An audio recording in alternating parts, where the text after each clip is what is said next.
Bismillah. Assalamualaikum warahmatullahi wabarakatuh. Alhamdulillah. Wassalatu wassalamu ala rasulillah wa ala alihi wa ashabihi wa man tabi'ahum bi ihsanin ila yaumiddin, amma ba'du. Anak-anak Ustadz yang semoga senantiasa dimuliakan oleh Allah Subhanahu wa ta'ala. Semoga senantiasa diberikan hidayah dan taufik untuk tetap istiqomah di atas jalan yang lurus. Salawat dan salam kita berikan kepada Nabi besar Muhammad sallallahu alaihi wasallam. Semoga dengan basahnya lisan kita mengucapkan salawat dan salam kepada beliau, kita termasuk ke dalam umatnya yang mendapatkan syafaat pada hari kiamat nantinya. Anak-anak Ustadz rahimani wa rahimakumullahu jami'an.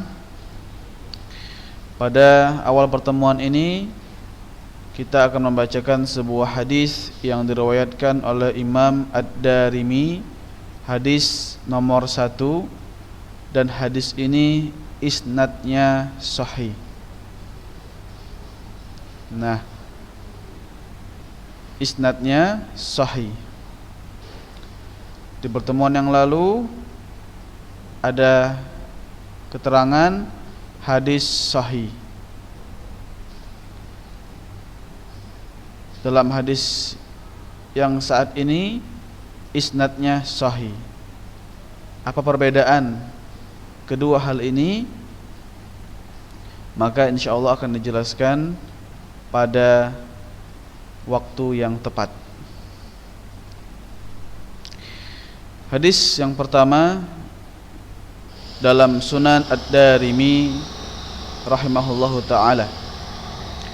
Kita baca, haddatsana Muhammad bin Yusuf an Sufyan anil A'mash an Abi Wa'il an Abdullah qala jaa rajulun ila Rasulillah sallallahu alaihi wasallam faqala ya Rasulullah ayu akhadhu ar-rajulu bima amila fil jahiliyah qala man ahsana fil Islam lam yu'akhadh bima kana amila fil jahiliyah wa man asaa fil Islami ukhidha bil awwali wal akhiri.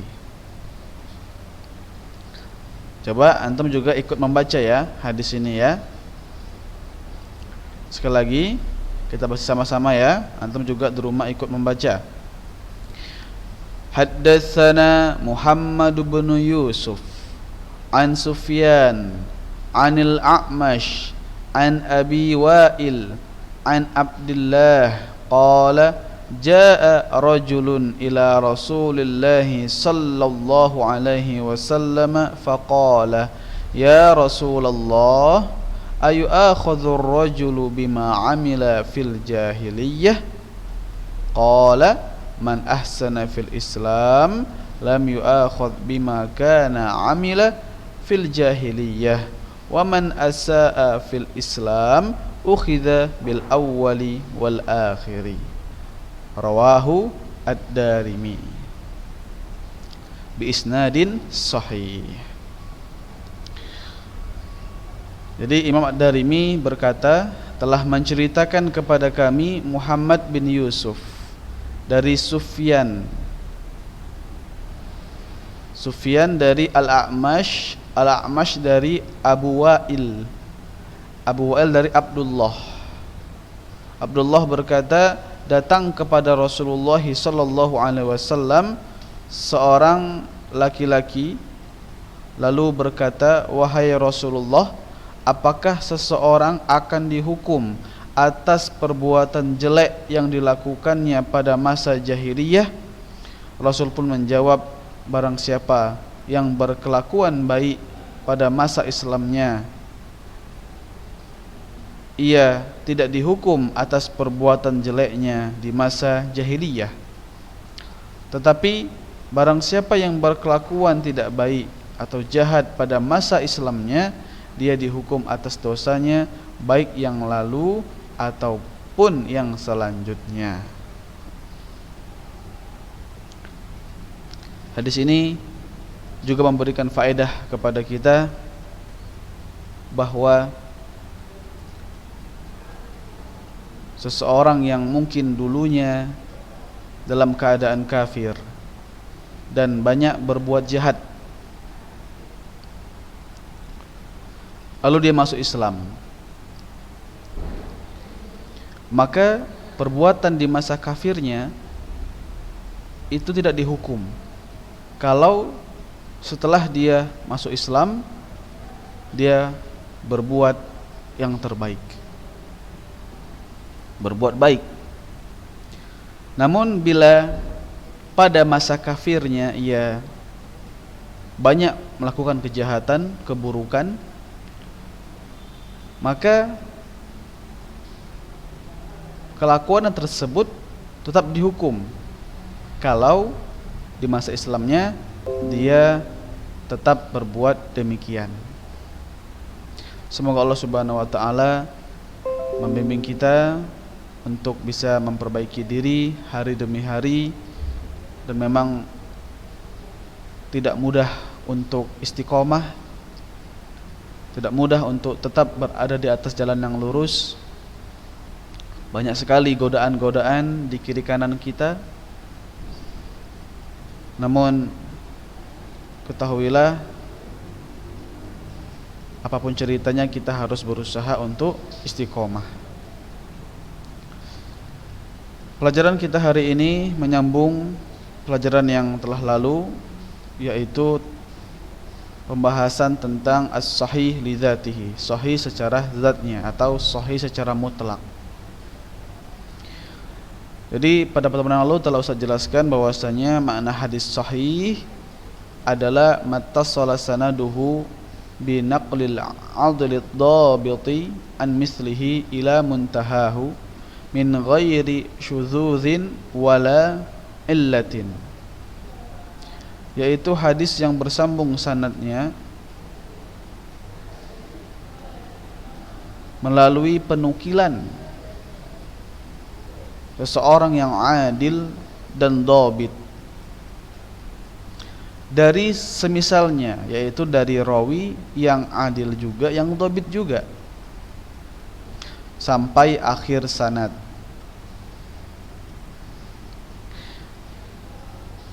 Tanpa adanya syadz dan tanpa adanya illah.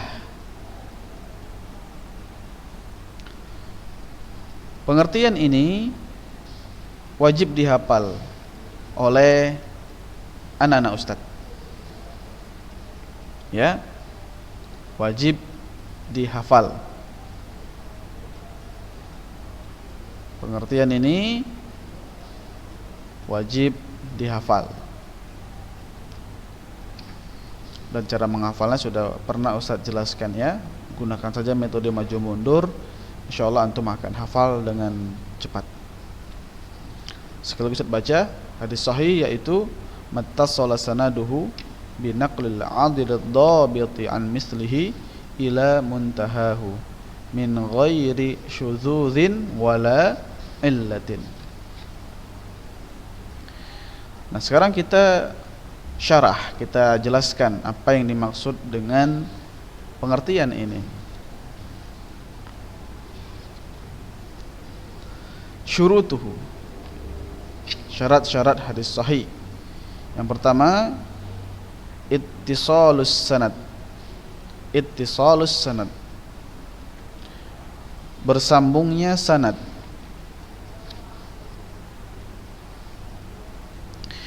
Apa yang maksud dengan bersambungnya sanad?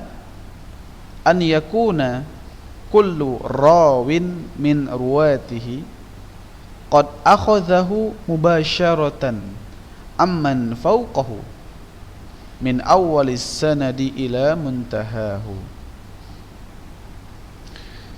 Bersambungnya sanad Yang dimaksud yaitu kullu rawin, setiap rawi, setiap rawi dari rawi-rawi hadis, min ruwatihi, dari rawi-rawi hadis,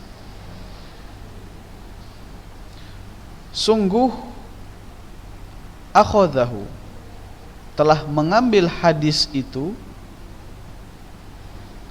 mubasyaratan, langsung,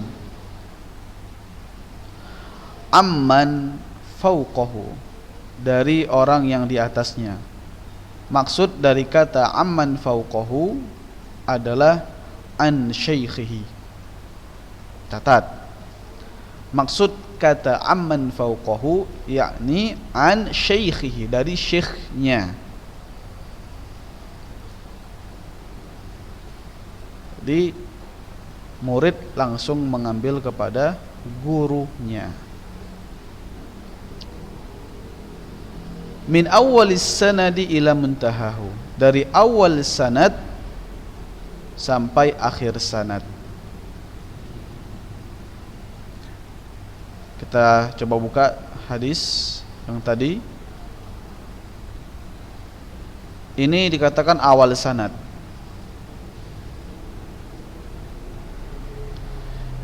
Kemudian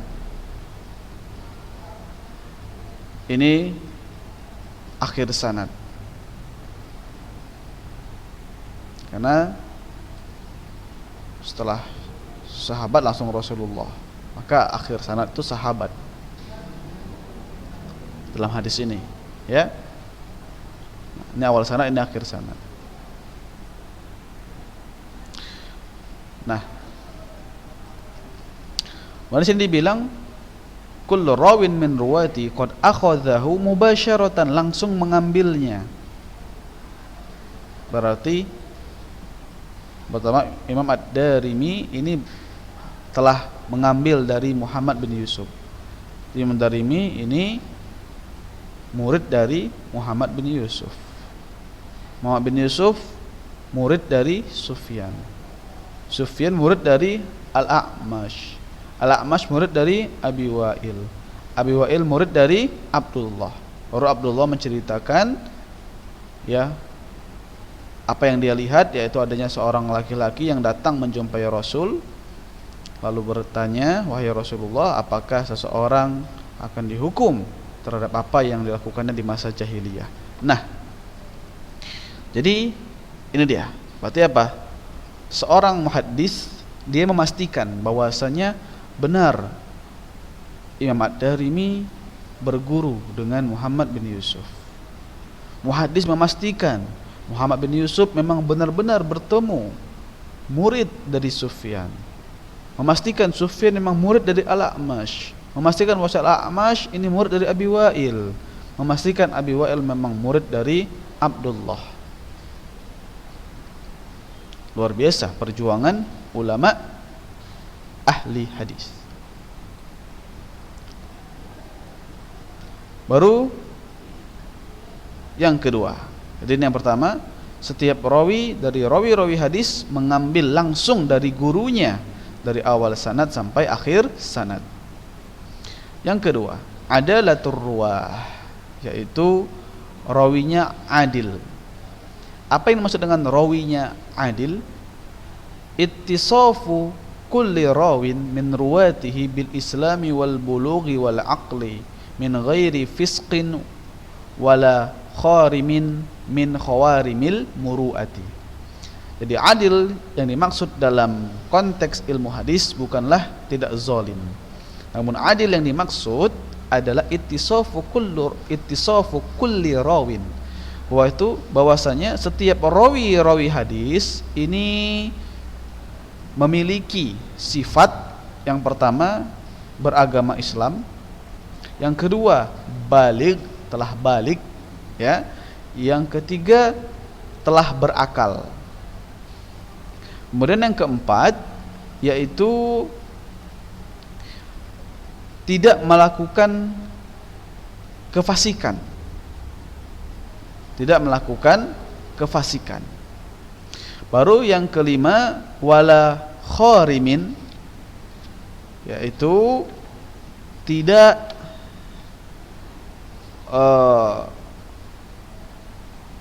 tidak kharim, ya, tidak bolong, min khawarimil muru'ah, yaitu muru'ah tidak bolong. Wala kharimin min khawarimil muru'ah. Ini maksudnya ya, kalau diterjemahkan perkata agak sulit ya. Namun dimaksud dengan wala kharimin min khawarimil muru'ah, yaitu cacat atau bolong adab dan akhlaknya. Ya, itu dia. Jadi kha ra mim ini artinya thaqab, yaitu bolong. Berarti apa? Muru'ahnya bolong. Muru'ah itu apa? Muru'ah itu adab dan akhlak. Itu muru'ah. Catat, muru'ah itu maksud adalah adab dan akhlak. Berarti apa yang kelima ini? Rawi itu dia tidak bertentangan dengan adab dan akhlak Islam. Itu dia. Ini ya 5 syaratnya. Pertama Islam, kedua balik, ketiga berakal, yang keempat dia tidak melakukan kefasikan, baru yang kelima dia tidak bertentangan dengan adab dan akhlak Islam. Thayyib. Ini yang kedua. Maka tugas ahli hadis memastikan bahwasanya memang Muhammad bin Yusuf, Sufyan, Al-A'mas, Abi Wa'il dan Abdullah ini memang rawi yang adil.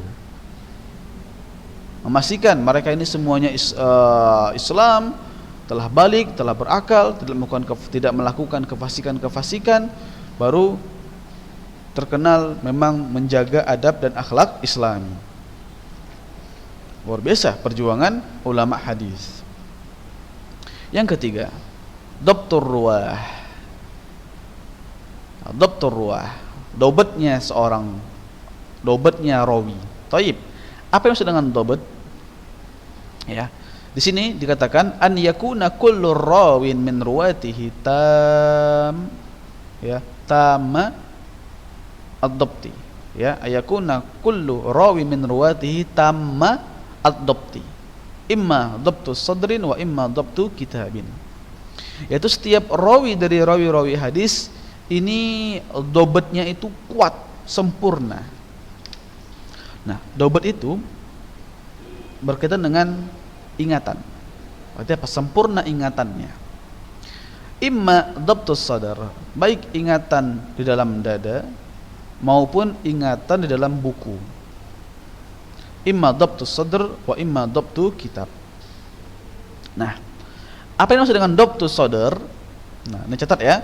Dhabtus sadr yaitu yahfazu ma sami'ahu wa yuthbituhu. Dhabtus sadr adalah kemampuan menghafal apa yang ia dengar. Dhabtus sadr kemampuan mengingat semua yang ia dengar dan memantapkan ingatannya tersebut, sehingga dia bisa menyebutkan hafalannya tersebut kapan dia mau. Itu dimaksud dengan dhabtus sadr. Adapun yang dimaksud dengan dhabtu kitab, yaitu dia mencatat, menjaga catatannya, mencatat dan menjaga catatannya itu saat pertama kali dia mendengar hadis tersebut. Ketika dengar hadis, dia catat, kemudian dia simpan baik-baik. Kemudian catatan itu dia berikan kepada gurunya untuk disahihkan, artinya untuk ditashih, untuk dibenarkan bahwasanya ini memang benar. Nah, ada ACC dari gurunya. Itu dimaksud dengan dhabtu kitab. Jadi tugas ahli hadis memastikan bahwasanya ya rawi ini apa? Rawi ini dhabtu asal atau dhabtu kitab. Masya Allah ya. Memastikan dulu. Dia secara Sufyan ini meriwayatkan dengan apa? Dengan tulisannya atau dengan hafalannya? Al-A'mash dipastikan tuh, dan ini meriwayatkan dengan hafalannya atau dengan tulisannya. Luar biasa tugas ahli hadis. Baru yang keempat, ya, adamu syudzuz, tidak syudzuz.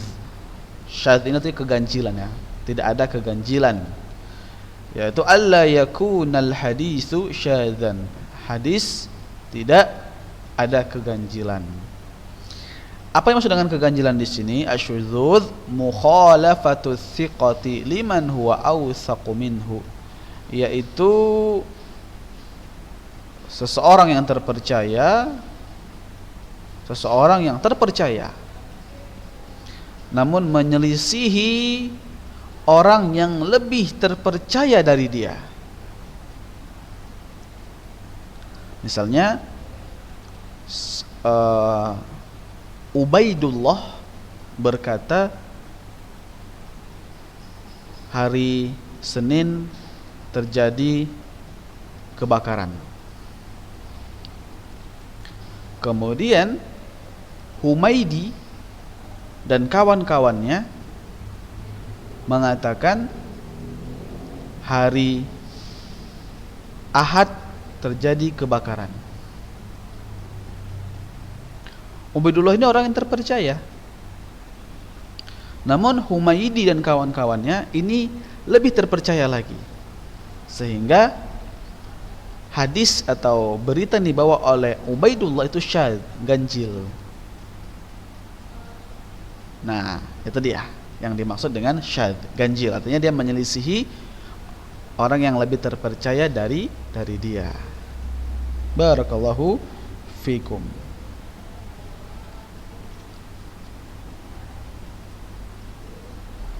Taib. Dan orang yang lebih terpercaya ini bisa lebih terpercaya dari sisi ingatannya, atau lebih terpercaya karena dia memang lebih banyak meriwayatkan hadis. Itu dia, lebih terpercaya dari sisi hafalannya atau dari sisi dia memang terkenal banyak meriwayatkan hadis.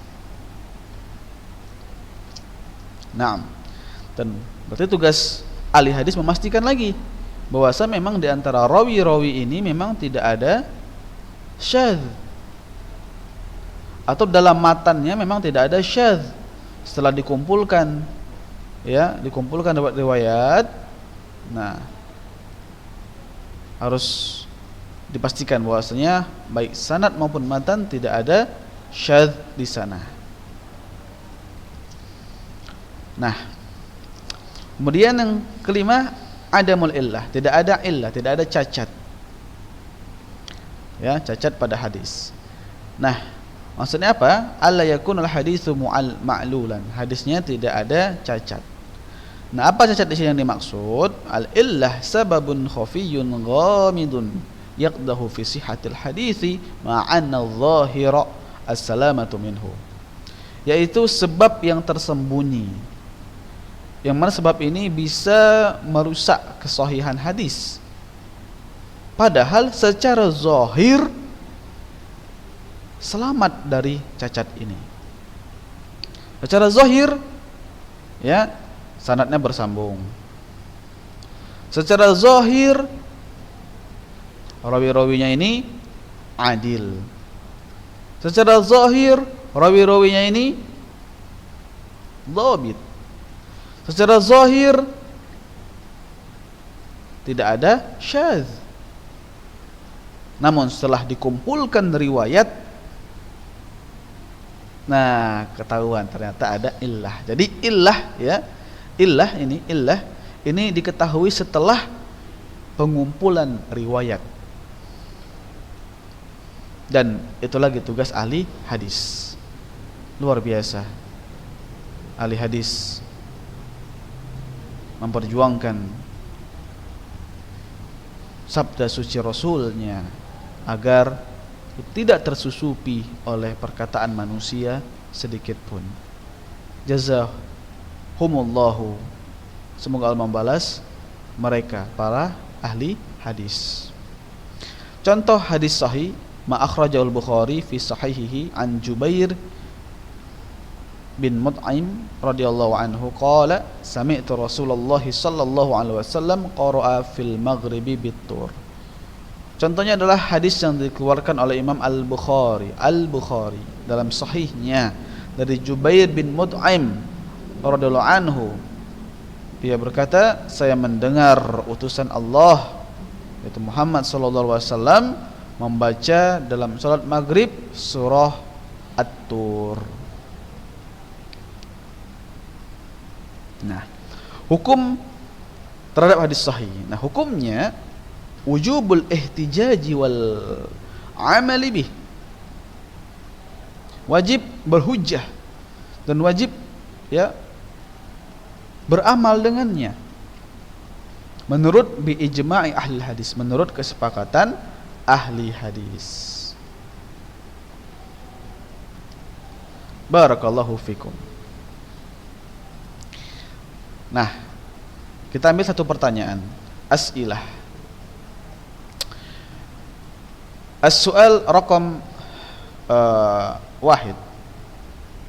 Mal muradu biqaulihim hadza haditsun sahih atau hadza haditsun ghairu sahih? Apa ini maksud dengan ucapan mereka ini hadis sahih atau ini hadis tidak sahih? Nah, ini penting untuk kita ketahui. Satu aja dari 6 pertanyaan ini, ya, Ustaz hanya mengambil satu yang penting antum ketahui.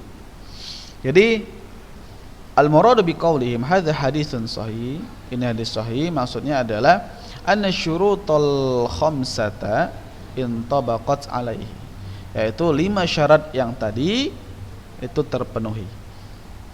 Masih ingat 5 syarat tadi? Harus ingat ya, itu wajib dihafal. Ittisalus sanad, ya, kemudian adalatur ruwah, kemudian dhabtur ruwah, kemudian ada musyudzuz, kemudian ada mul'illah, ya. Nah, la'annahu maqtu bi sihhatihi lihtimal khata'i wan nisyan ala thiqah. Nah, namun la'annahu maqtu'un bi sihhatihi bukan berarti ini harga mati. La'annahu maqtu'un bi sihhatihi bukan ini harga mati sahihnya ini. Maksudnya bukan berarti 5 syarat itu benar-benar sempurna ada pada diri seorang rawi. Mungkin ada salah satu dari syarat itu yang berlevel-level tingkatannya. Enggaklah sempurna itu 100 nilainya rawinya itu. Mungkin ada yang 95, mungkin ada yang 90 gitu kan. Nah, ihtimalul khata'i wan nisyan ala thiqah, ya, karena tetap ada kemungkinan salah dan lupa dari perawi yang terpercaya itu. Manusia, tidak ada yang sempurna. Nah, yang penting 5 syarat itu terpenuhi. Meskipun level setiap orang itu tidaklah sama, namun dia memenuhi ya standar. Dikatakan ini ittisalus sanad, memenuhi standar. Dikatakan dia ya adalah terruah, dia dhabtur ruwah, tidak ada syudzuz dan tidak ada illah. Dia memenuhi standar itu. Ada yang melebihi standar, masya Allah, ya, seperti itu. Kemudian ucapan ini hadis tidak sahih. Nah, ay anna syurut al-khamsah lam tantabiq alaihi.